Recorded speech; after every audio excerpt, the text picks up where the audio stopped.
दाल चावल भारत का सबसे सादा, सबसे मशहूर और सबसे प्रचलित भोजन है। इसे बनाना भी आसान होता है, पचाना भी आसान होता है। लेकिन अब इसी दाल चावल को दुनिया के वैज्ञानिकों ने दुनिया का सबसे अच्छा भोजन माना है। मशहूर नेचर पत्रिका में प्रकाशित एक नए रिसर्च में पता चला है कि दाल चावल कई तरह के जेनेटिक डिसऑर्डर्स यानी आनुवांशिक बीमारियों से लड़ने में मददगार साबित हो सकता है, जबकि पश्चिमी देशों में प्रचलित फास्ट फूड जैसे पिज्जा, बर्गर आनुवांशिक बीमारियों को बढ़ावा देते हैं। इस रिसर्च में साबित हुआ है कि भारत के शाकाहारी भोजन में शामिल स्टार्च, जिसे माड़ भी कहा जाता है, दाल, चावल और सब्जी का इस्तेमाल रोगों से लड़ने में शरीर की मदद करता है। भारतीय भोजन में प्रयोग होने वाली हल्दी का इसमें महत्वपूर्ण योगदान होता है, क्योंकि हल्दी प्रतिरोधक क्षमता को बढ़ाकर कई तरह की बीमारियों से शरीर की रक्षा करती है। दाल, चावल और भारतीय भोजन की रोग प्रतिरोधक क्षमता बताने वाली इस स्टडी को जर्मनी की ल्यूबेक यूनिवर्सिटी के प्रोफेसर रॉल्फ लुडविग के नेतृत्व में 3 वैज्ञानिकों ने अंजाम दिया है। इनमें रूस के डॉक्टर, इजराइल की डॉक्टर और साथ ही एक और डॉक्टर ने अंजाम दिया है जो भारतीय है। इस स्टडी के दौरान 2 साल तक चूहों के 3 समूहों को 3 अलग अलग तरीके की डाइट दी गई। इनमें से एक थी भारतीय डाइट यानी दाल, चावल, सब्जी।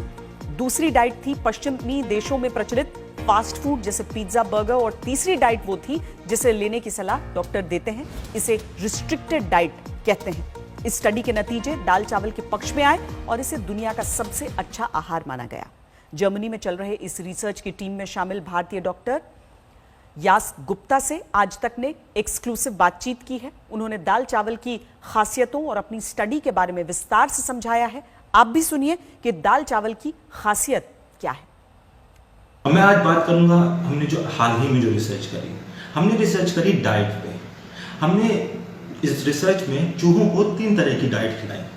पहली डाइट जो कि वेस्टर्न डाइट, जिसमें कि पिज्जा, बर्गर वगैरह जो होता है, हमने वो खिलाया चूहों को। दूसरी डाइट हमने खिलाई जैसे कि कंट्रोल डाइट, जिसमें कि इंडिया की दाल भात या फिर चावल या वेजिटेबल्स वगैरह होती है।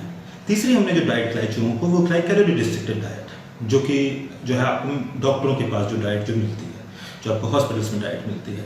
हमने उसके बाद चूहों को हमने उसमें तफ्तीश करी कि इसमें चूहों को कौन कौन सी डिजीजेस हो सकती हैं।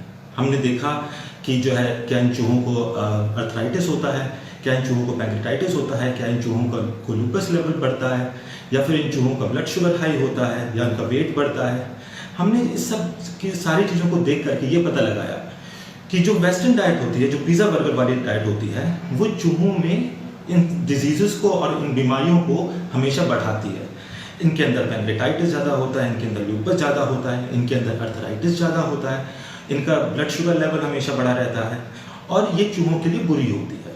इसके मुकाबले जो हमारी कंट्रोल डाइट है, जो कि इंडियन डाइट और मेडिटेरेनियन डाइट में ज़्यादा पाई जाती है, जो हमारे घर की जो दाल भात होती है, वो इन चूहों में कम बीमारियां पैदा करती है।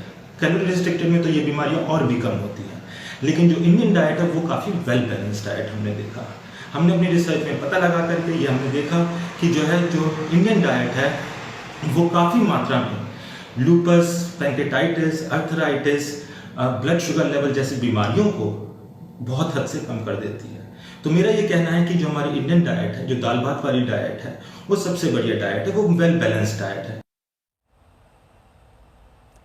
पूरी दुनिया के साथ जितना भी गोल गोल घूम लीजिए, आखिर में भारत की परंपराओं को ही सर्वश्रेष्ठ माना जाता है।